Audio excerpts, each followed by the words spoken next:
बच्चों अभी तक की क्लास में क्या क्या पढ़ लिए? उष्मा, वस्तु ठंडी है या गर्म? तो वस्तु की ठंडा को गर्माहट मतलब उष्मा, जो कि क्या है? ऊर्जा। उसके बाद वस्तु कितनी ठंडी है कितनी गर्म? ताप, है ना? उष्मा और ताप। उष्मा को मापने के लिए ताप मापी यंत्र भी पढ़े। कौन कौन सा पढ़े? पैमाने जो होते हैं, सेंटीग्रेड, फ़ारेनहाइट, है ना, और केल्विन। और तीनों को यूनिट में बदलना भी पढ़े। आप लोग जान गए ना? उष्मा के प्रभाव भी हम लोग पढ़े कि जब हम उष्मा देते हैं वस्तु को तो वस्तु पदार्थ क्या होता है? गर्म होता है। उष्मा निकालते हैं तो ठंडा हो जाता है। उष्मा के कारण वस्तुएं फैलती है, प्रसार होता है, संकुचन। बैलून वाला प्रैक्टिकल किए थे ना? हवा भरी तो फूल गया, जब हवा निकली तो पचक गया। तार वाला भी देखे, तार फैला सिकुड़ा। तो उष्मा का प्रभाव एक तो होता है प्रसार होता है, दूसरा ताप में वृद्धि या कमी होती है, प्रसार और संकुचन। और एक का अवस्था परिवर्तन भी होता है। मोमबत्ती वाला देखे ना? और बर्फ वाला भी आप लोग जानते हो कि जब बर्फ को उष्मा देते हैं तो क्या होती है? पानी बनती है। और पानी से उष्मा निकालते हैं तो क्या बन जाती है? बर्फ, है ना? पानी से उष्मा निकालने से और ज्यादा उष्मा देंगे तो भाप। तो अवस्था परिवर्तन भी ताप का प्रभाव है। यह सारी चीजें मैंने आप लोग को बताई और ये सारे के सारी एक्टिविटीज विद प्रैक्टिकल मैंने आप लोग को बताई और मेरे YouTube चैनल में भी डाला है। आप जब भी अपने घर जाएंगे, आपके पास मोबाइल होगा तो आप लोग रिकॉल कर सकते हैं। आज कुछ बातें और रह गई हैं, उसको हम पढ़ेंगे।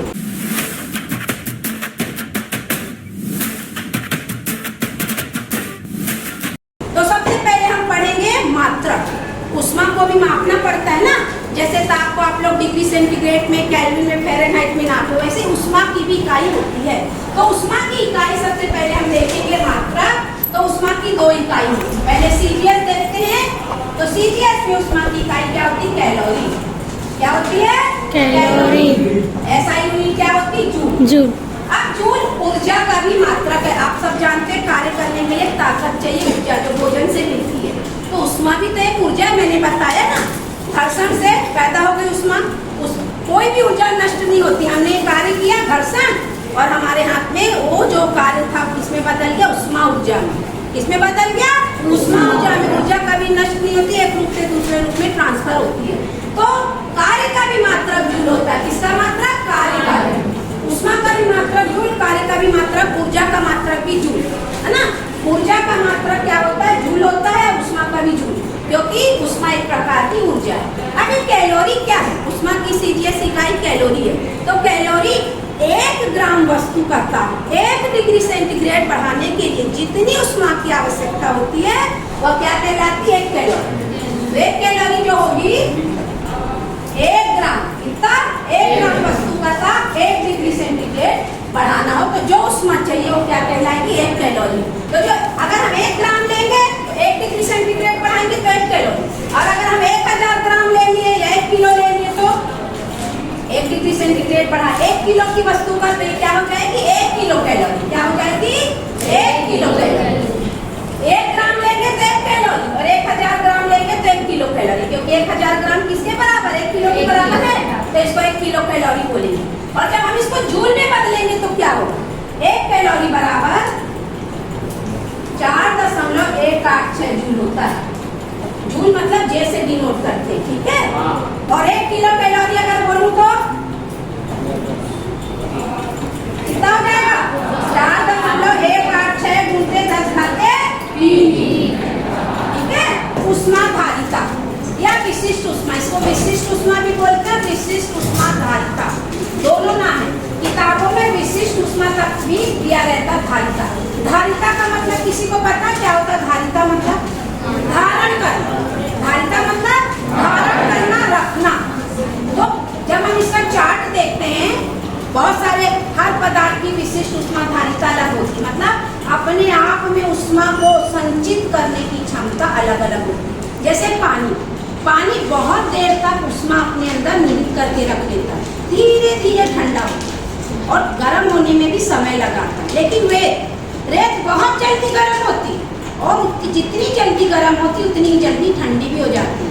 इसका मतलब उसकी उष्मा धारिता कम है कि ज्यादा? कम, क्योंकि जल्दी ठंडी हो गई। ऐसी शहद, तेल, पेट्रोल सब की उष्मा धारिता होती है, हर वस्तु की अलग होती है।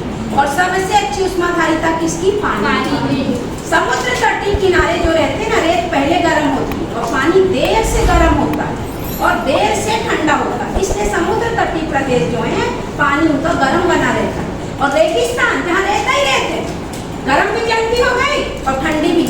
दिन जितने ज्यादा रेगिस्तान के गर्म होते हैं, रातें उतनी ही ज्यादा ठंडी हो गई, क्योंकि रेत जल्दी गर्म हो गई, 8 बजे से गर्म हो गई, और यहाँ शाम होते होते ठंडी होने लगी, तो रातें ठंडी हो गई उनकी। तो ये विशिष्ट उष्माधारिता ही अब हमको पढ़ना है, इसका दैनिक जीवन में बहुत अनुप्रयोग में बताऊंगी। अभी रेत और समुद्र तटीय प्रदेश बताई। अब ये विशिष्ट उष्माधारिता क्या है, इसकी परिभाषा। इसको सबसे पहले जानोगे, उष्मा धारण करने की क्षमता। उष्माधारिता का मतलब क्या है? उष्मा धारण, धारण मतलब वहन ना, धारण करने की क्षमता। इसको क्या बोलते हैं? उष्माधारिता। क्या बोलते हैं? उष्माधारिता। अब इसकी परिभाषा क्या है? कौन सी मात्रा? हाँ, उष्मा की वह मात्रा जो 1 किलोग्राम, वस्तु का द्रव्यमान कितना है? 1 किलोग्राम। 1 किलोग्राम द्रव्यमान के ताप को कितना बढ़ा रही है? 1 डिग्री सेंटीग्रेड। कितना बढ़ा रही है? 1 डिग्री सेंटीग्रेड। उसके लिए आवश्यक उष्मा की मात्रा Q, तो ये हम क्या बोलते हैं? विशिष्ट उष्माधारिता। तो ये जो Q होता है M के समानुपाती होता है ताप, एक डेल्टा परिवर्तन, ये समानुपाती। मतलब अगर आप ज्यादा द्रव्यमान लोगे तो तुमको उष्मा भी ज्यादा देनी पड़ेगी, और ज्यादा ताप दोगे तो उष्मा भी ज्यादा देनी पड़ेगी। 1 कप चाय और 5 कप चाय, किसको ज्यादा उष्मा लगेगी? 5 कप। और अगर चाय का टेम्परेचर 10 डिग्री करना है और दूसरे जन की चाय की उबलती चाय एकदम खौलती 100 डिग्री, तो किसमें ज्यादा उष्मा दोगे? 100 डिग्री तक ना। तो यही मतलब M बढ़ाओगे तो Q भी बढ़ाना पड़ेगा, T बढ़ाओगे तो Q बढ़ाना पड़ेगा। तो पदार्थ की मात्रा द्रव्यमान बढ़ाने पर Q बढ़ता है, और ताप बढ़ाने पर डेल्टा T का मतलब ताप है ना, तो हमको Q बढ़ाना पड़ता है। अब ये समानुपाती का चिन्ह अगर हम हटा देंगे, बराबर रखेंगे, तो यहाँ पे एक तो विशेषांक आता है, नियतांक बोलते हैं, और M और डेल्टा T आ जाएगा। तो ये S क्या हो गया? एक नियतांक है, इसको हम बोलते हैं विशिष्ट उष्मा। इसको क्या बोलते हैं? विशिष्ट उष्मा। और ये पदार्थ की प्रकृति पर निर्भर करती है। प्रकृति मतलब वस्तु कैसी है। अब जैसे आप लोग मिट्टी के कुल्हड़ में चाय पियो और स्टील के कप में चाय पियो, तो होंठ किसमें जलेगा? स्टील के कप में जलेगा ना। मतलब मिट्टी के कुल्हड़ की विशिष्ट उष्मा अलग है, और स्टील के कप की विशिष्ट उष्मा अलग है। उसमें गर्म लगता है, थोड़ी चाय को ठंडी करके पीना पड़ता है। तो ये जो है, ये नियतांक के विशिष्ट उष्मा हर पदार्थ की अलग होती है। पानी की अलग होगी, शहद की अलग होगी, लकड़ी की अलग होगी, मिट्टी की अलग होगी, धातु की अलग होगी। तो S बराबर क्या होगा? Q अपान M डेल्टा T होगा। यहाँ पे पक्षांतर हो गया, तो ये M और T। अगर हम Q को बोले जूल में, क्या बोले? जूल में, और M को किस में बोले? किलोग्राम में, और T को सेंटीग्रेड में। तो क्या हो गया? S का मात्रा जूल प्रति किलोग्राम डिग्री सेंटीग्रेड होगा कि नहीं? होगा ना। तो ये विशिष्ट उष्मा की इकाई है, और ये विशिष्ट उष्मा का सूत्र है। इसको नोट कर लो, सब लोग अच्छे से नोट करो।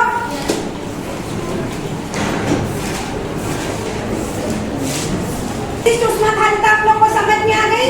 अब इसका दैनिक जीवन में क्या क्या उपयोग है, तो मैंने आप लोग को बताया कि रेगिस्तान क्यों दिन में गर्म, रात में ठंडा होता है, क्योंकि रेत की विशिष्ट उष्माधारिता क्या है? कम है, वो जल्दी गर्म होती है और बहुत जल्दी ठंडी भी होती है। समुद्र तटीय प्रदेश गर्म क्यों होते हैं?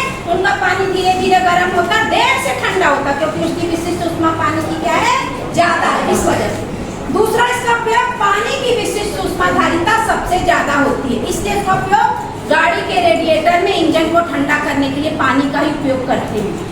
गर्म पानी में छींटा मार के आग बुझाने के लिए पानी का ही उपयोग करते हैं, क्योंकि पानी है जो 1 डिग्री सेंटीग्रेड तक गर्म होने के लिए ज्यादा उष्मा लेता है। क्यों? क्योंकि पानी की विशिष्ट उष्मा ज्यादा है, तो 1 ग्राम को गर्म होने के लिए उसको ज्यादा उष्मा चाहिए ना, कि नहीं चाहिए? बताओ। ज्यादा उष्मा लेगा तो आग से ज्यादा उष्मा लेगा तो आग की तपन जल्दी कम होगी ना, तो पानी से ही छींटते हैं। किताब में प्रश्न भी है। तीसरा मुख्य उपयोग सिकाई करने में। सिकाई करने में ईंटा से सेकना, रेत की थैली से सेकना, उसकी बजाय पानी को बोतल में ठंडा करके सेकना ज्यादा फायदेमंद है। क्यों? वो पानी ज्यादा देर तक गर्म रहता है, क्योंकि पानी की विशिष्ट उष्माधारिता ज्यादा, मतलब ज्यादा देर तक पानी को उष्मा को धारण कर पाता है, तो धीरे धीरे ठंडा होता है। अब आप बोतल में पानी गर्म करके सेक रहे, 5 मिनट में ठंडा हो गया, फिर दौड़ के गए गर्म करे, फिर सेक रहे, तो बनेगा क्या? आराम नहीं मिलेगा। और इसीलिए पानी से सेकते हैं, क्योंकि पानी बहुत देर तक बॉटल में उष्मा को कंटेन करके रखता है। थैली में सेको चाहे बॉटल में। और ईंटा गर्म करके सेकोगे रेत को तो भी ठंडी होगी, क्योंकि उसकी उष्माधारिता क्या है? कम। तो रेत जल्दी ठंडी होगी, फिर पोटली को तवा में गर्म करके फिर सेकना पड़ेगा। दोनों चीज से सेक के देखना। ईंट से भी रेत भर के कपड़े में तवा में ऐसे करके सेकते हैं ना, कई बार हम भी सेके हैं बचपन में, या पानी से करके देखना कौन ज्यादा देर गर्म होगा। हाथ कंगन को आरसी क्या प्रत्यक्ष को प्रमाण की कोई आवश्यकता नहीं, आप खुद देखोगे। तो इसका वजह क्या है? इसके पीछे साइंस है कि पानी की उष्माधारिता क्या है? ज्यादा है। ज्यादा मतलब ज्यादा देर तक ऐसे पानी को अपने उष्मा को ले पाता, रख पाता है। अगला इसका क्या है? मरुस्थल का भी बता दी। हाँ, बाहर अगर अभी बहुत तेज धूप है, एक लकड़ी की कुर्सी रख दूं या बेंच जो लोहे का, तो कौन जल्दी गर्म होगा? तो उष्माधारिता लोहे की कम है कि ज्यादा? जल्दी गर्म हो गया तो कम हुई ना, कम हुई, जल्दी गर्म हो गई। कम मात्रा लेती है और जल्दी टेम्परेचर दे देती, तो लोहे की उष्माधारिता क्या है? विशिष्ट उष्मा कम है और जल्दी गर्म हो जाती है। तो सबको विशिष्ट उष्माधारिता समझ में आ गई? अब हम उष्माधारिता बस पढ़ेंगे। क्या पढ़ेंगे? विशिष्ट शब्द को हटा देंगे और उष्माधारिता पढ़ेंगे। भाई तो क्या अंतर है इसमें और उष्मा में? उष्माधारिता का भी मतलब होता है उष्माधारण, लेकिन विशिष्ट उष्माधारिता में क्या था? हमने 1 किलो लिया था। क्या लिया था? 1 किलो। इसमें हम संपूर्ण वस्तु मतलब कोई भी वस्तु कितने भी ग्राम की, उसमें वजन वो नहीं करता, वजन पे प्रभाव नहीं पड़ता। कोई भी वस्तु को जब हम 1 डिग्री सेंटीग्रेड गर्म करेंगे तो जो उष्मा की आवश्यकता वो क्या कहलाती है? उष्माधारिता। क्या कहलाती है? उष्माधारिता। इसको सी से बोलते हैं, कैपेसिटी, हीट कैपेसिटी बोलते हैं इसको ना, इसलिए सी आया। तो जो सी होता है इसकी इकाई भी मैं आपको बता देती हूँ। दोनों में विशिष्ट उष्माधारिता और उष्माधारिता में मुख्य अंतर क्या है? उसमें हमको वजन एकांक दिया 1 किलो और इसमें वजन नहीं, क्योंकि द्रव्यमान पर निर्धारित नहीं है। तो इसका जो सूत्र होता है Q/T। क्या होता है ये? Q/T। और इसकी इकाई क्या होगी फिर? Q मतलब जूल और डिग्री सेंटीग्रेड। तो उसकी क्या थी? जूल प्रति किलोग्राम डिग्री सेंटीग्रेड। तो एक अंतर ये भी होगा, इसकी यूनिट क्या है? जूल प्रति डिग्री सेंटीग्रेड, तो इसकी जूल प्रति किलोग्राम। ये विशिष्ट उष्मा की है और ये उष्माधारिता की है ना, क्योंकि ये द्रव्यमान इस पे है, इस पे नहीं है। अब हम इसको आगे सॉल्व करें तो कैसे करेंगे मैं बताती हूँ। तो जब हम इसको निकालते हैं Q/T, तो हमने इसका फार्मूला क्या लिखा था? Q/T।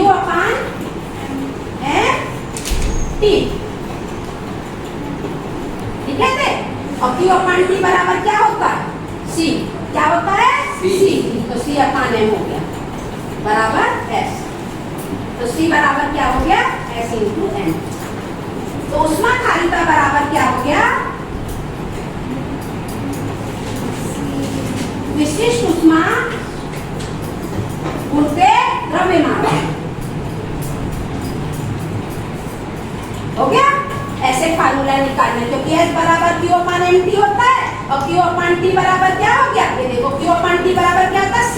तो यहाँ पे हम Q/T बराबर लिख देंगे C और बराबर लिख देंगे M। लिख सकते हैं? तो फिर जब हम C निकालेंगे तो क्या हो जाएगा? S/M। S हमारी विशिष्ट उष्मा है और M हमारा द्रव्यमान है। अब आप इकाई भी निकाल सकते हो। विशिष्ट उष्मा की इकाई है जूल प्रति किलोग्राम डिग्री सेंटीग्रेड और द्रव्यमान भी है किलोग्राम। किलोग्राम किलोग्राम काट दो तो क्या बच गया? जूल प्रति डिग्री सेंटीग्रेड बच गया। किसकी इकाई? C की उष्माधारिता की इकाई। तो विशिष्ट उष्माधारिता और उष्माधारिता समझ में आ गई? अच्छे से? कोई डाउट? और इसका दैनिक जीवन में अनुप्रयोग भी आप लोगों को समझ में आया? लिख लोगे? परीक्षा में बहुत सारे प्रश्न पूछता है कि पानी से ही सिंचाई क्यों करते हैं, इंजन में पानी क्यों डालते हैं, मरुस्थल क्यों ठंडे हैं, सॉरी, और तटीय प्रदेश क्यों ज्यादा गर्म है। ठीक है? और पानी से ही सिंचाई करके आग को किया जाता है, छींटा मार के बुझाया जाता है। समझ में आ गया? अब कल की क्लास में हम पढ़ेंगे गुप्त उष्मा।